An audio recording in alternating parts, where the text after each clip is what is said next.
के सभी स्टेज के ट्रू ऑर्डर और फंक्शन को याद करने के ट्रिक। आज की ये topic NCERT 11th chapter cell cycle and cell division से है। तो चलिए स्टार्ट करते हैं कुछ बेसिक बातों से।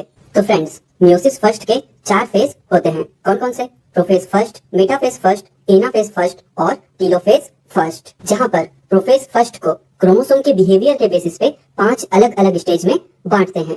और वो कौन कौन से हैं? तो वो हैं लेप्टोटीन, जाइगोटीन, पैकिटीन, डिप्लोटीन और डाइकाइनेसिस। तो चलिए प्रोफेज फर्स्ट के इन सभी स्टेजेस के ट्रू ऑर्डर और फंक्शन को ट्रिक के थ्रू परमानेंट याद करते हैं। तो फ्रेंड्स, इसके ट्रू ऑर्डर को याद करने का ट्रिक है लिपट जाएगा पैकेट दीप दिया का। बहुत इजी सा सेंटेंस है, एक बार और सुनिए। लिपट जाएगा पैकेट दीप दिया का। तो चलिए एक्सप्लेन करते हैं। तो फिर हमारे फर्स्ट वर्ड लिपट से हो जाएगा लेप्टोटीन, लिपट लेप्टोटीन। नेक्स्ट जाएगा, जाएगा से हो जाएगा जाइगोटीन, जाएगा जाइगोटीन। नेक्स्ट पैकेट, पैकेट से हो जाएगा पैकिटीन।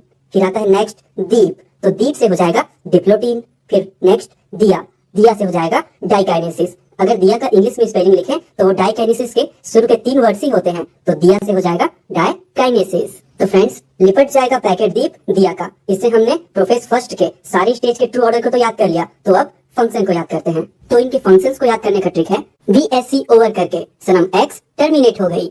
मतलब समझ रहे हो ना, जैसे ही ग्रेजुएशन खत्म हुआ सनम X टर्मिनेट हो गई। तो कुछ इस तरह से आप इस ट्रिक को याद कर सकते हो। VSC ओवर करके सनम X टर्मिनेट हो गई। तो हमारे फर्स्ट लेटर B से हो जाएगा बुकेफेज। नेक्स्ट S, तो S से हो जाएगा सिनेप्सिस, सिनेप्सिस का फॉर्मेशन। फिर आता है next C over, C over मतलब हो जाएगा क्रॉसिंग ओवर। नेक्स्ट सनम X, सनम X हो गई कहने का मतलब होता है कि सनम छोड़कर चली गई, सनम गायब हो गई, सनम डिसअपियर हो गई। तो सनम से हो जाएगा सिनेप्टोनिमल और X से हो जाएगा डिसअपियर। तो यहाँ पर सनम सिनेप्टोनिमल और X मतलब डिसअपियर, मतलब सिनेप्टोनिमल कॉम्प्लेक्स डिसअपियर हो गया।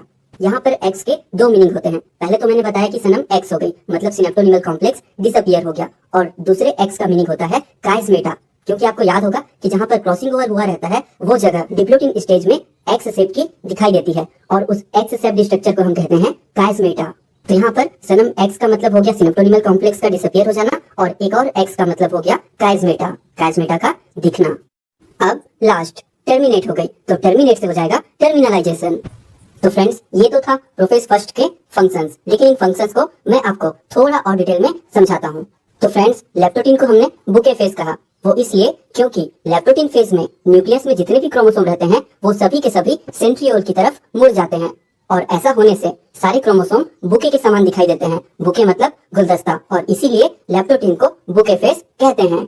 ये बुके लाइक स्ट्रक्चर सिर्फ एनिमल सेल में दिखाई देते हैं।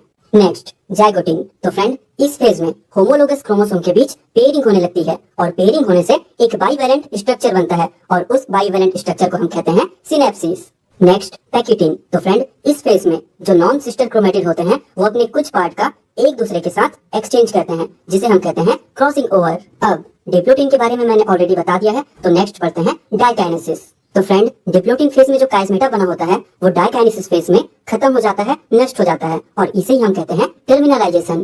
तो friends, diakinesis represent transition to metaphase. तो फ्रेंड्स, ये था